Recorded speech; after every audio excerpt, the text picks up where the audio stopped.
يسأل حميم حميما يبصرونهم يود المجرم لو يفتدي من عذاب يومئذ ببنيه وصاحبته وأخيه وفصيلته التي تؤويه ومن في الأرض جميعا ثم ينجيه كلا إنها لظى نزاعة للشوى تدعو من أدبر وتولى وجمع فأوعى إن الإنسان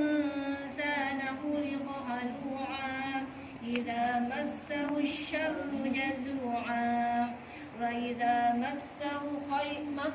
الخير منوعا الذي خلق 7 سماوات طباقا ما ترى في خلق الرحمن من تفاوت فارجع البصر هل ترى من فطور ثم ارجع البصر كرتين ينقلب إليك البصر خاسئا وهو حسير ولقد زينا السماء الدنيا بمصابيح وجعلناها رجوما للشياطين وأعتدنا لهم عذاب السعير وللذين كفروا بربهم عذاب جهنم وبئس المصير